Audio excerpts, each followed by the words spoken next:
called me because I was going to do a speaking event, and she called and she said, I'm really struggling with how to write about you on the little flyer. And I thought, well, what's the struggle? And she said, well, I saw you speak, and I'm going to call you a researcher, I think, but I'm afraid if I call you a researcher, no one will come because they'll think you're boring and irrelevant.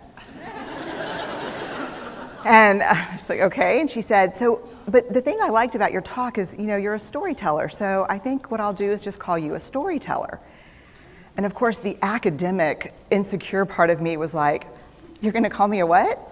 And she said, I'm going to call you a storyteller. And I was like, oh, why not Magic Pixie? I was like, let me think about this for a second. And so I tried to call deep on my courage. And I thought, I am a storyteller. I'm a qualitative researcher. I collect stories. That's what I do. And maybe stories are just data with a soul, and maybe I'm just a storyteller. So I said, you know what? Why don't you just say I'm a researcher storyteller? And she went, there's no such thing. So I'm a researcher or storyteller. And I'm going to talk to you today. We're talking about expanding perception. And so I want to talk to you and tell some stories about a piece of my research that fundamentally expanded my perception and really actually changed the way that I live and love and work and parent. And this is where my story starts.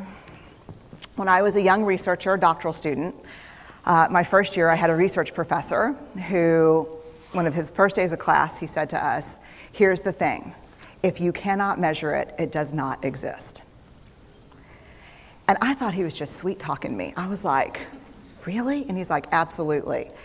So you have to understand that I have a bachelor's in social work, a master's in social work, and I was getting my PhD in social work. So my entire academic career was surrounded by people who kind of believed in the life's messy, love it, and I'm more the life's messy, clean it up, organize it, and put it into a bento box. And so to think that I had found my way, to found a career that takes me, really one of the big sayings in social work is lean into the discomfort of the work. And I'm like, knock discomfort upside the head and move it over and get all A's. That was my mantra.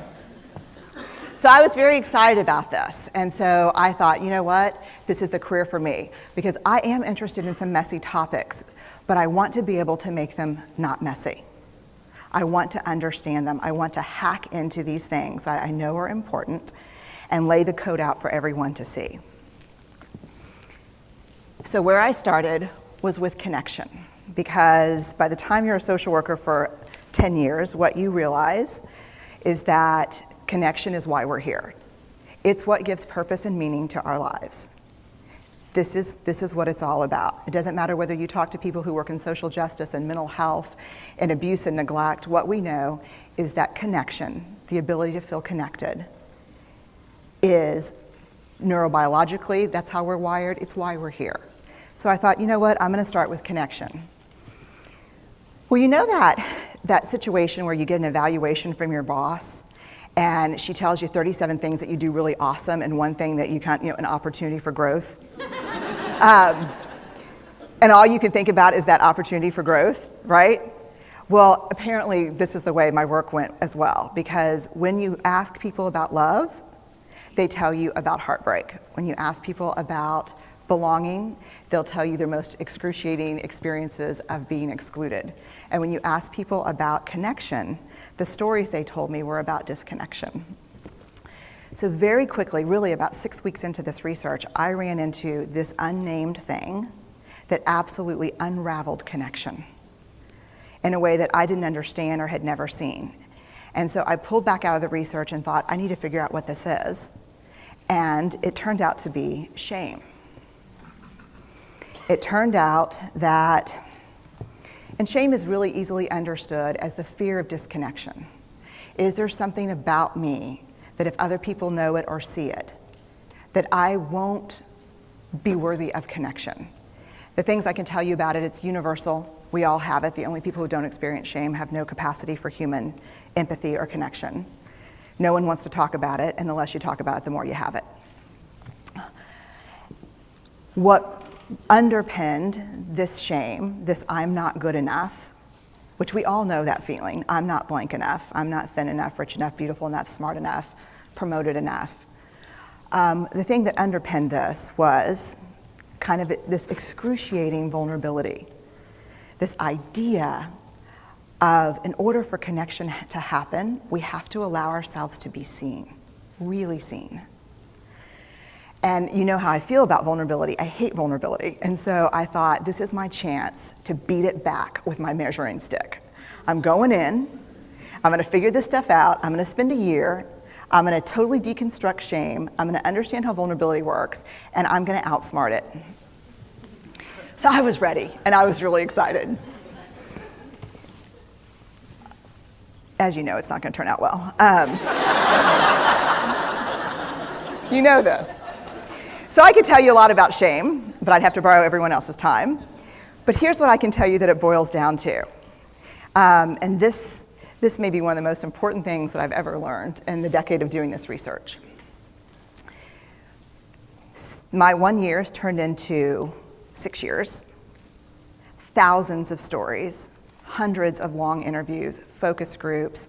At one point, people were sending me journal pages and sending me their stories, thousands of pieces of data. And 6 years. And I kind of got a handle on it. I kind of understood this is what shame is, this is how it works. I wrote a book, I published a theory, but something was not okay. And what it was is that if I roughly took the people I interviewed and divided them into people who really have a sense of worthiness, that's what this comes down to, a sense of worthiness. They have a strong sense of love and belonging. And folks who struggle for it, and folks who are always wondering if they're good enough. There was only one variable that separated the people who have a strong sense of love and belonging and really struggle for it, and that was the people who have a strong sense of love and belonging believe they're worthy of love and belonging. That's it. They believe they're worthy.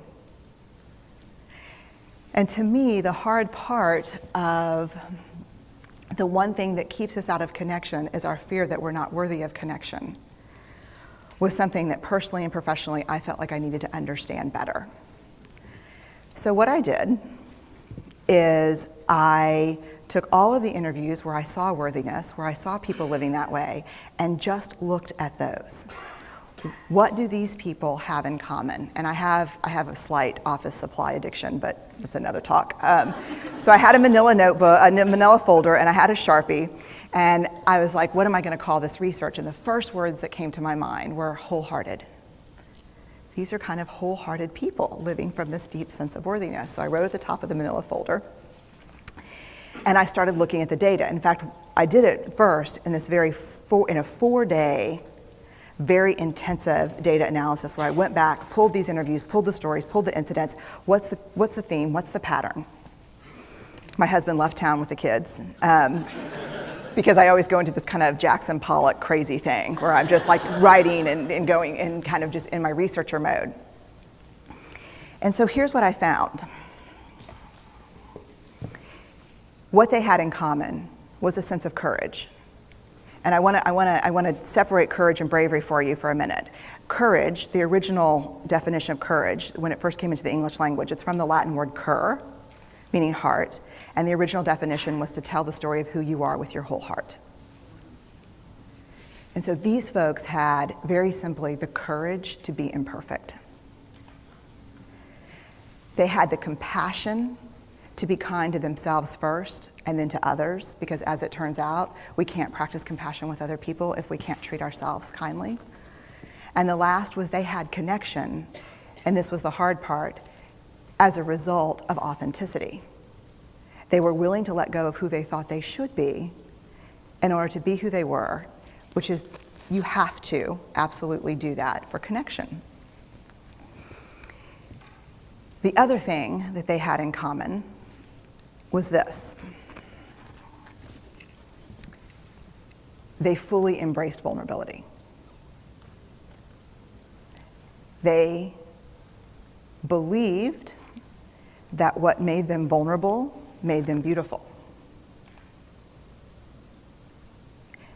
They didn't talk about vulnerability being comfortable, nor did they really talk about it being excruciating, as I had heard earlier in the shame interviewing. They just talked about it being necessary. They talked about the willingness to say I love you first. The willingness to do something where there are no guarantees. The willingness to breathe through waiting for the doctor to call after your mammogram. The willing to invest in a relationship that may or may not work out. They thought this was fundamental. I personally thought it was betrayal.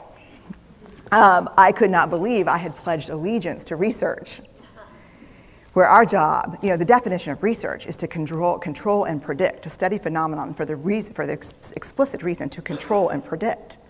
And now my mission to control and predict had turned up the answer that the way to live is with vulnerability and to stop controlling and predicting. This led to a little breakdown, which actually looked more like this. And it did. It led to I call it a breakdown, my therapist calls it a spiritual awakening.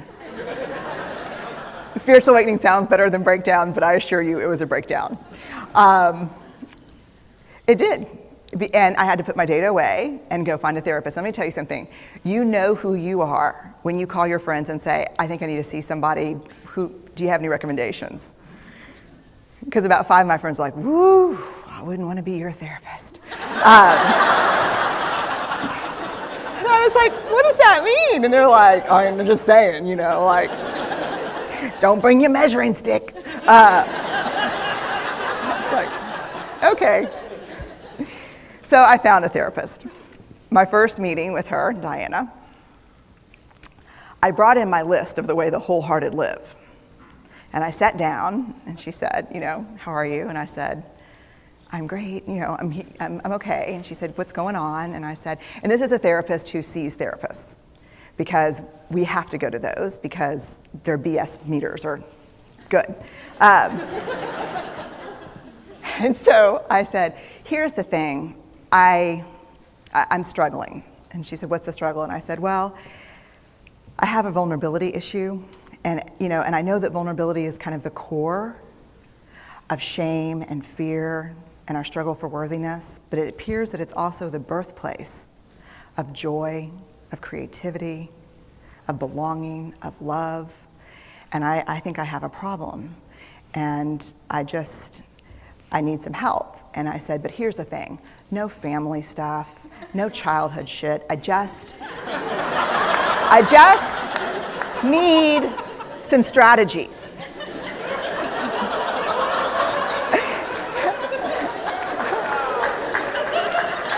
Thank you. So she goes like this. And then I said, it's bad, right? And she said, it's neither good nor bad. It just is what it is. And I said, oh my God, this is gonna suck. And it did, and it didn't. And it took about a year. And you know how there are people that, like, when they realize that vulnerability and tenderness are important, that they kind of surrender and walk into it? A, that's not me. And B, I don't even hang out with people like that. For me, it was a year-long street fight. It was a slugfest. Vulnerability pushed, I pushed back. I lost the fight, but probably won my life back. And so then I went back into the research and spent the next couple of years really trying to understand what the wholehearted, what the choices they were making, and what are we doing with vulnerability? Why do we struggle with it so much? Am I alone in struggling with vulnerability? No. So this is what I learned. We numb vulnerability. When we're waiting for the call, when we're trying to think about if we're going to, it was funny, I guess Wednesday, I sent something out on Twitter and on Facebook that says, how would you define vulnerability? What makes you feel vulnerable? And within an hour and a half, I had 150 responses. because I wanted to know, what's out there. Having to ask my husband for help because I'm sick and we're newly married. Initiating sex with my husband, initiating sex with my wife. Being turned down, asking someone out, waiting for the doctor to call back, getting laid off, laying off people. This is the world we live in. We live in a vulnerable world. And one of the ways we deal with it is we numb vulnerability. And I think there's evidence, and it's not the only reason this evidence exists, but I think that it's a huge cause. We are the most in debt, obese, addicted, and medicated adult cohort in US history. The problem is, why? The problem is, and I learned this from the research, that you cannot selectively numb emotion. You can't say, here's the bad stuff. Here's vulnerability, here's grief, here's shame, here's fear, here's disappointment. I don't want to feel these. I'm going to have a couple of beers and a banana nut muffin. I don't want to feel these. And I know that's knowing laughter. I hack into your lives for a living. I know that's, God. You can't numb those hard feelings without numbing the other affects or emotions. You cannot selectively numb. So when we numb those, we numb joy. We numb gratitude. We numb happiness. And then we are miserable and we are looking for purpose and meaning. And then we feel vulnerable. So then we have a couple of beers and a banana nut muffin. And it becomes this dangerous cycle. One of the things that I think that we need to think about is why and how we numb. And it doesn't just have to be addiction. The other thing we do is we make everything that's uncertain, certain. Religion has gone from a belief in faith and mystery to certainty. I'm right, you're wrong, shut up. That's it. Just certain. The more afraid we are, the more vulnerable we are, the more afraid we are. This is what politics looks like today. There's no discourse anymore. There's no conversation. There's just blame. You know how blame is described in the research? A way to discharge pain and discomfort. We perfect. Now let me tell you, if there's anyone who wants their life to look like this, it would be me. But it doesn't work, because what we do is we take fat from our butts and put it in our cheeks. Which just, I hope in 100 years people will look back and go, wow. And we perfect, most dangerously, our children. Let me tell you what we think about. Let me think very quickly about children. They're hardwired for struggle when they get here. When you hold those perfect little babies in your hand, our job is not to say, look at them, look at her, she's perfect. My job is just to keep her perfect, make sure she makes the tennis team by 5th grade and Yale by 7th grade. Our job, that's not our job. Our job is to look and say, you know what? You're imperfect and you're wired for struggle, but you are worthy of love and belonging. That's our job. Show me a generation of kids raised like that and we'll end the problems I think that we see today. We pretend that what we do doesn't have an effect on people.